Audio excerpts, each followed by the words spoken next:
So what happens if you can't radically accept? And in this video, we're also going to talk about why some people can't get there. Because I'm talking about really radically accepting in this video, like in your bones, know that this narcissistic behavior won't change, like never surprised when it happens. Maybe you'll be rueful, sad, grief-filled, this sucks, but not, I can't believe this happened again. You're not saying that. The fact is, a lot of people who go through narcissistic relationships don't get to radical acceptance. They really don't. Now, how do I know that? Because this is what I do. I see it. The level of distress the person has who's not radically accepting isn't just the hurt we would have when we do actually radically accept. Remember, just because you do radically accept and you do really get that it won't change and that there's nothing you can do to change their behavior and that it isn't you, yeah, you still feel hurt. You may be quite frustrated, but you aren't exasperated in the same way. You are certainly not shocked. You aren't still trying to figure it out. You aren't asking people what the workarounds are. It's more of like a, okay, here we go, versus a, ah. There's a difference. The questions I get all the time, because we get asked so many questions every day, every week. Questions like, pay attention to these questions. Questions would be things like, how can I out my abusive manager or my abusive colleague that stole my idea and spun it as their own and lied about it and not get fired? Or, how can I tell my emotionally toxic girlfriend that I am sick of her manipulation and hypocrisy without getting her mad at me? Or, how can I tell my narcissistic mother that her comments about how I am not a supportive daughter because I don't do enough for her, even though I see her about 4 times a week and give her financial and emotional support. But how can I tell her that these comments she makes about me are not okay without hurting her feelings? And then, how can I set a boundary with a narcissistic friend of mine who right now isn't working and always just shows up at my workplace when she wants and expects me to be able to take a break or gets mad at me for not always or regularly being available when she wants? How can I do that, set that boundary without upsetting her? So when I hear these questions, these people who ask these questions, this is what not radically accepting looks like.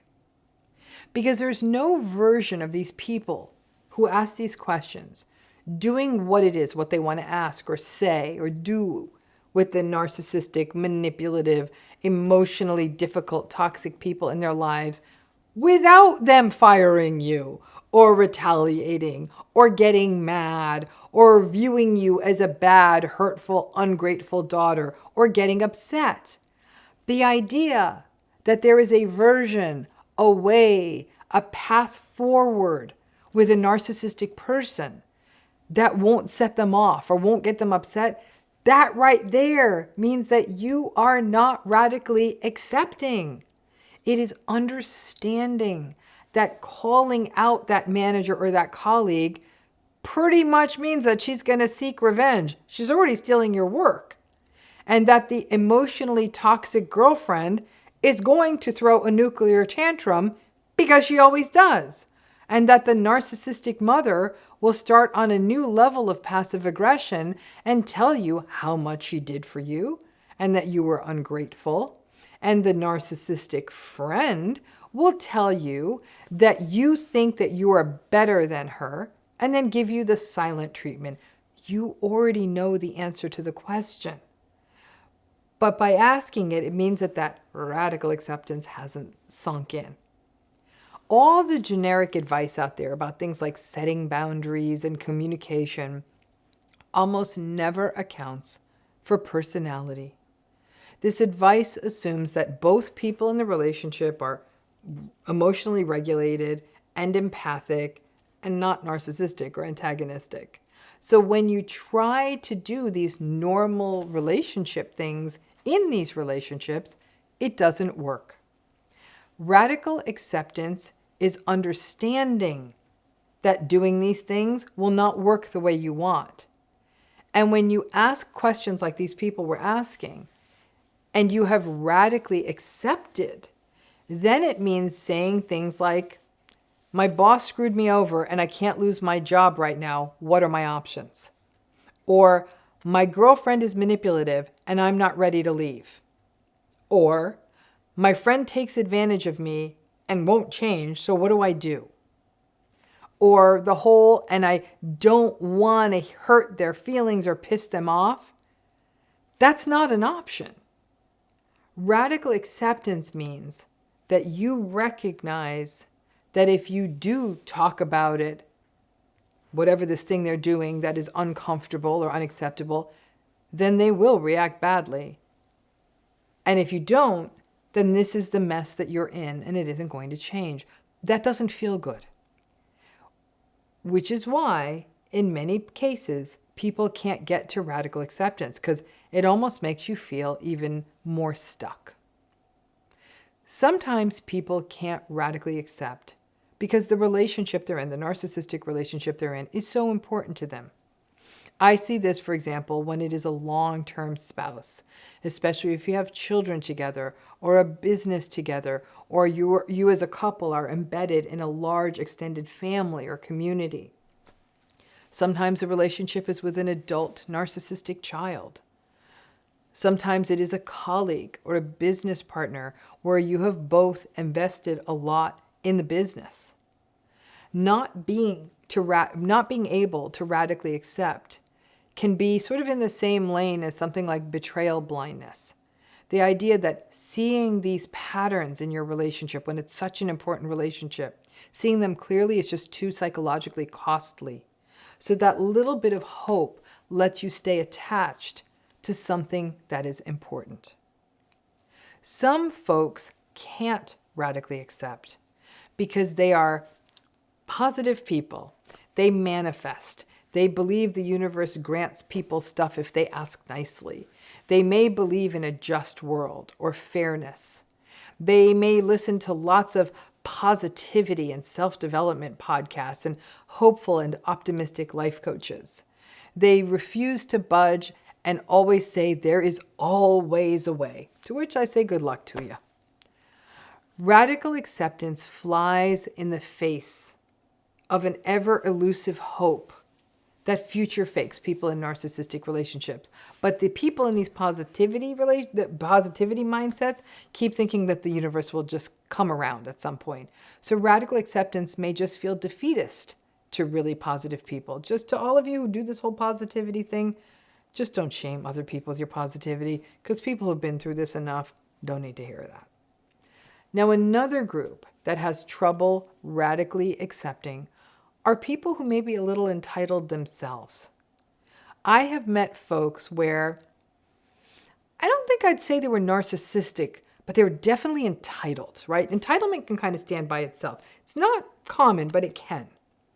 And they can't radically accept because they kind of feel entitled to their situation working out the way they want it to. As though, okay, I get it. All that narcissism doesn't change stuff. I get it. I get it for other people, but I don't get it for me. That's entitlement. I've known some people who have been in narcissistic relationships for decades or even the better part of a lifetime, and they just can't get there. There's so much evidence that they're in a narcissistic relationship that it's no longer worth pointing it out. But there's still a lot of, why is this happening to me? I don't understand it. I don't deserve it. This shouldn't be happening to me. It shouldn't be, but it is, and it ain't going to change. And it's happening to lots of other people. And I remember, I've heard many people say this to me. And I often think like, well, it's happening to a lot of people. It's happening to everyone who knows this person. And to everyone who knows a person like this person. This one particular person I'm thinking of, she just couldn't get there. Radical acceptance is also tough during a Hoover.